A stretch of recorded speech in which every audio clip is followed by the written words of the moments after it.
Юзер GG: Вячеслав, помогите бросить курить. Я вам верю, вы можете. Интересный ход мысли. Ну, действительно, я курил, когда в Строгановке учился. Мы с моим приятелем поспорили на бутылку коньяка, что бросим курить, поскольку мы жили в разных местах. Конечно же, поцимболивали, там, покуривали в тайне. Но я бросил курить, а он нет.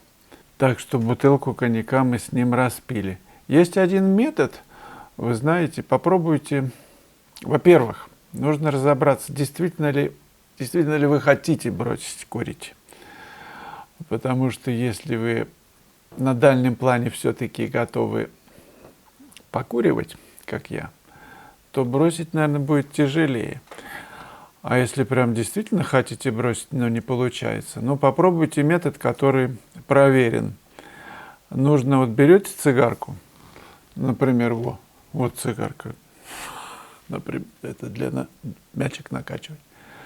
Берете, достаете, поджигаете и наслаждаетесь каждой затяжкой. Прям, ну вот. И поскольку эффект такой, что поскольку мы так устроены, что мы не можем наслаждаться тем, что, ну, плохо, то бывает так, что одной сигареты будет достаточно. Ну, сначала там, в день, может быть, вы там 3 скурите вместо 3 пачек, потому что вы же наслаждаетесь. Вам будет неприятно от того, что ну, несоосные шарики с роликами не совпадают, потому что наслаждение и отрава не сочетаются никак. Но можно на электрические перейти, которые такие сияют каким-то синим пламенем. Может быть, это будет проще и нормально, более щадяще для здоровья. Я не знаю, друзья, помощь зала требуется. Хотя вот метод наслаждения проверенный. Елена Паст. Замечательная картина у вас. Когда выставка в Екатеринбурге? Ну, пока не приглашали. Я, в общем, открыт к любым предложениям. Так что посмотрим. Жизнь покажет. Когда будет, сообщу, конечно же. Юниверс. Соглашусь, нечего писать страшил всяких.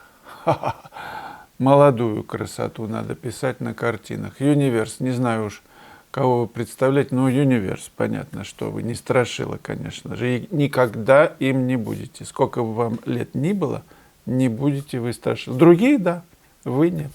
Я вам так скажу, Юниверс 7761, ведь понятия красоты нет. Все понимают, что такое красивое, что безобразное, но определения этому нет. Сколько не будут спорить, и не спорили ученые, вообще люди, понимающие в красоте толк, как понять, что красиво, что некрасиво. Для кого-то это просто булыжник, а для кого-то кремний, красоты необычайной. Для кого-то это тоже кажется ничем, а перевернешь тут агат, например, целая вселенная. Все-таки зависит от того, кто, как смотрит человек. И одно и то же явление, человек, камень, может быть и красиво, и некрасиво для разных людей. Александр Тыщенко, надеюсь, мы увидимся с ним скоро в Петербурге. Прекраснейший художник, преподает в академии. Стариков пишет, посмотрите его работу. Великолепные. Ну, это очень красивая живопись и очень красивые старики. Друзья, кто не слышал, про скидку напомню. В 60% на все мои уроки, кроме курсов, заходите. Базовые посмотрите, это прям очень сильно важно. Для примера анонс. Первый урок в моей онлайн-школе о том, как видит художник. Я подробнейшим образом разбираю очень много, в основном, своих работ. Разбор – это препарация. Из чего она состоит? Конечно, мы говорим о тоне, о композиции, как это все устроено. Как в обычном мире обычные пейзажи, не пройти мимо них и увидеть в них изюминку, отсечь или обобщить ненужное, вытащить главное на передний план. Обо всем этом в первом уроке. Я стараюсь до вас донести, как отличить проходную работу от действительно произведения искусства. В чем разница? Как ее нащупать? Как смотреть на свои работы критически? Увидеть в них ошибки и больше никогда их не допускать. Писать грамотно. 2-часовой урок. Посидите с бумагой и карандашом. Влада Камбур. Старики прекрасны, вся жизнь проявлена на лицах. Пахар. Старые лица бывают очень человечны в их морщинках, прожитые годы, перенесенные страдания, доброта и всепрощение. В их натруженных руках ваша беспечная и счастливая жизнь. Знайте это. Капля воздуха. Отчасти я соглашусь, что писать лучше красивых людей на продажу. А вот о красоте живописи в лицах фактурных – это только для нас, фанатов, так как не повесишь дома сушеную изюминку или высохший перчик. А почему не повесишь? На самое видное место. Не поймут, да и с точки зрения психики, смотреть на красоту значит повышать дофамин. А засушенный виноград можно и на улице посмотреть. Одна дама знакомая хотела заставить, предложить своему мужу с палками ходить. Вот скандинавская ходьба. Говорят, что в Скандинавии с такими не ходят. Но не важно, здесь ходят зато. Бренд же есть. Так он сказал, что ты, говорит, совсем ку-ку. Не поймут меня, если я с палками начну ходить по деревне. Ну вот видите, как мы зависим от чужого мнения. А если хочется, взял палки, да и вперед. Многие начхать многим на то, что поймут, не поймут. Мне хорошо, я развиваю все свои суставчики. Лежа на диване, мысленно в прогулке участвую. Ну какая разница, что там думают о нас, что мы там вешаем, сухие изюминки, перчики или мокрые? Ну, конечно, лучше свежие. Естественно, молодая картошка вкуснее, чем уже такая с гнильцой. Я, конечно, люблю рисовать молодую картошку, и не только на продажу. Но, с другой стороны, хочу защитить и красоту людей старшего возраста.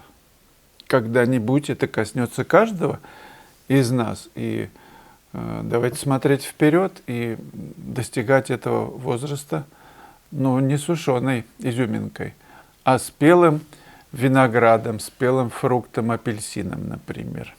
Вы правы, глаза пожилых людей наполнены мудростью, неторопливостью, покоем. И очень приятно находиться с такими людьми рядом, и не замечаешь, какого они возраста. Александр Мороз. Вячеслав, это будет замечательный и нужный урок. Работа в 4 пигмента ждем. Ну что ж, заявка принята. Будем над этим работать, Александр. И делать урок с ограниченной палитрой. Это полезно, действительно. Быстрее разбираешься в тональных отношениях, в связях. Q. Вы продаете воздух на семинарах и уроках. Вот так. Нельзя научить человека увидеть, как вы, и воспроизвести увиденное вашими фантазиями. Тем более вашим опытом, который вы приобрели вследствие своей творческой жизни. Без обид. Ваши работы можно только смотреть и восхищаться. Спасибо. Писать, как вы, не научишься. Нужно быть вами и не иначе. А я и не собираюсь учить, как я писать. И все время говорю, что не надо этой цели преследовать. А вот научиться замечать мы можем, на классах это делаем. И каждый пишет в своем стиле. Уверяю вас, Q. Немногие в мире смогут подобрать даже краски, чтобы исполнить вашу же картину. Да не надо исполнять. А уж увидеть в реальном пейзаже те цвета, которые у вас дано единицам людей творческой натуры. Считается, что 30% из всех людей талантливы. Но это большая цифра. Это я не знаю. 2 с лишним миллиарда людей. Миллиарда. Ого. И что ж не увидеть-то? Если вы же, например, видите, что вот это теплее, чем это, и это можно сравнить с оранжевыми там маками, и стену сравнить с холодом в окне. Ну, можно же это увидеть. И замесить краску и добиться вот этого, схватившись за один элемент, к нему подстроить другой, к другому третий и так далее. Но можно же, значит, технология. Кстати, на многих семинарах и студентах проверено, что это работает, вот, методика преподавания. Просто посмотрите, как стали писать лучше и очень быстро, те, кто у меня занимается. Уроки посмотрите, кстати, очень могут быть полезны те, кто не может посетить живые классы. Так что снимается задача писать как я, а ставится задача научиться видеть вот эти цветовые и тональные отношения. А с композицией потом разобраться, что это такое, определения нет. Потому что все не одинаково, это уже, в принципе, такой ход, который может помочь понять, что такое композиция, из чего она состоит. Вот картины на стене висят, они все разного размера, между ними разные расстояния. Вот это уже достаточно, чтобы начать двигаться в этом направлении и сочинять композиции, сочинять свои картины.